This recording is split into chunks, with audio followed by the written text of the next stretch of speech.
everybody. So this is, another book that I just finished reading. It took about approximately 45 minutes actually. And looking at the cover art, this thing because I haven't seen it, but this kind of looks like a fake book almost. It doesn't look like it's a very, attractive book. It looks like one of those fake books, but information information was fine. 'Cause some of the stuff I already knew, but some of it, of course, with every book you learn something new. So, of course, I learned new things about this book. And we can start off. Well, yeah, we can answer the questions in this book, the four main questions. So, number one, what is the book about? And this book is about how this was a practical book too. How you can finish college debt free. And honestly, I don't know why I picked this book up. When I think about it, I I don't even know how I choose the books. I just choose a book. That's all. I just choose a book and I go with it. I don't really choose it off of anything too specific. As long as it's on a topic that's I don't think it's boring. And surprisingly, this book was not boring. So, hey Zach, the author, you did a good job because this book was actually surprisingly not boring. As I stated. So this book is about how basically how you can get through college debt free, and not necessarily strictly debt free, but because he also mentioned if you have to take out a loan, do it, but just in the last year or two, just to minimize the damage, financial damage. So now we could talk about what does the book talk about? What's being said? So the key parts that I remember, and this is stuff that I already knew in a sense, and that is don't go to a 4 year college all the way. Start with a community college, and then later, after 2 years of community college, then you can go to the 4 year public university. But you're only there for 2 years. And after reading some other books, there's another book I read stating that the college you go to does matter. But this guy basically said that it doesn't matter. And the other book that I read, by Paul Tuff, great guy. His stuff was more recent. And this book I'm pretty sure it was made in 2005. So this book is 16 years old. And Paul Tuff's his was, if I remember correctly, the studies he presented was in 2013. So I think I'm gonna agree with Paul Tuff, but this guy, his stuff isn't a bad idea, especially for people coming from the low income spectrum. So go to a community college first, but when you're there, don't just waste your time. Basically, actually try to learn and also have a job. So by the time you get to the public university, you'll have the money on your own, and maybe some of your parents help. But get a job and study hard, but don't study hard.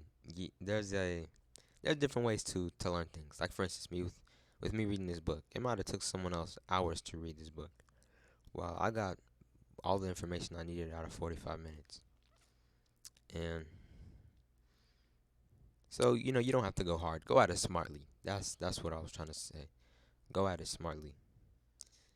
And also when you go into the public university, since it probably won't be an Ivy League.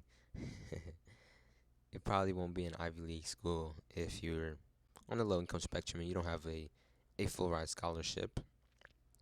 Then you can apply for the honors program and be with like the smart kids there, or the well, you can't really say they're smart kids or they're intelligent, but you can be with people who are above the average. Basically, is what I'm telling you.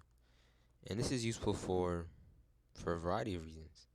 One, you get more you get more out of college experience, and also you get to connect with people who are on your spectrum. So other people who are like-minded in the sense that they want to learn too, and not just go to college just to go to college, but they actually want to make something about themselves. And when you're there, try to, as I've said in the past videos, get to know your professors. That's a that's a key thing, especially when it comes to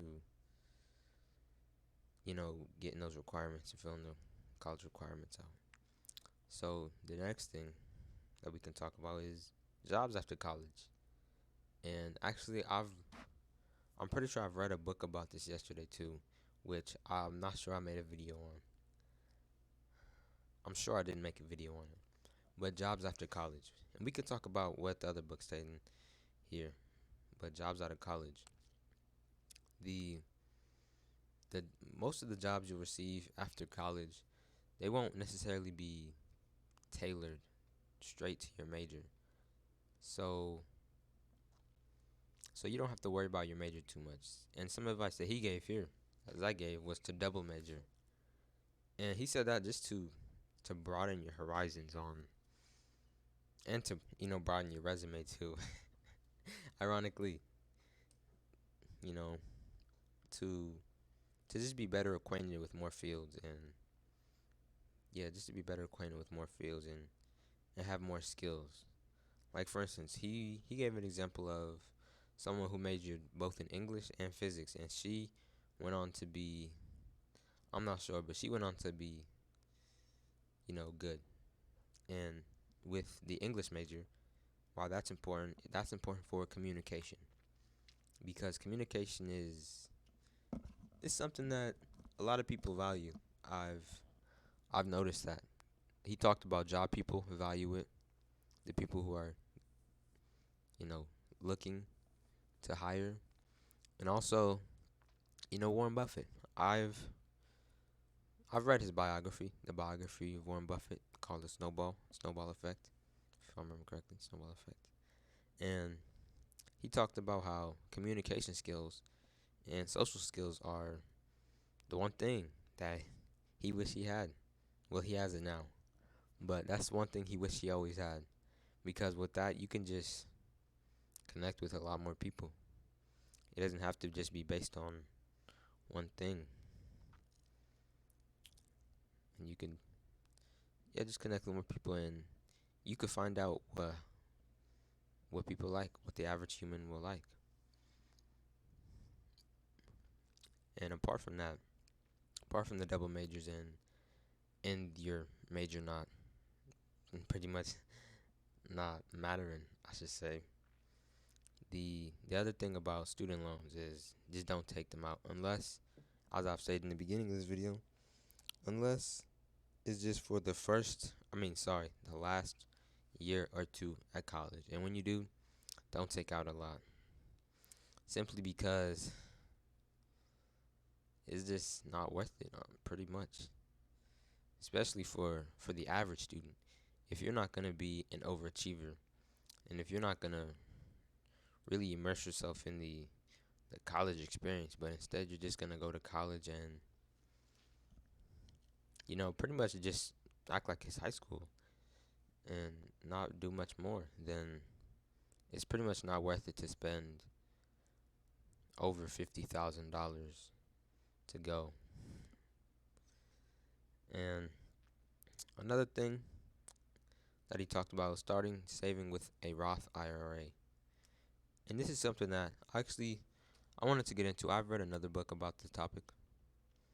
Just save $100 every week, or was it every month? I'm not sure, but just put money into that. And I'm actually gonna get back into this now. Well, I was never out of it, but I think I'm gonna start implementing the things that I've been reading about. So this is debt for you. And was the book true? Honestly, this book is, since it's kind of outdated a little, 16 years old, and the school system has probably changed. Maybe just a little bit. I don't think it changed too much. Maybe tuition is rising and things like that with inflation, but it's just true in part. It's not really. He provides some good practical evidence, though. Zach, you did a good job on this. Especially, it looks like he was a student.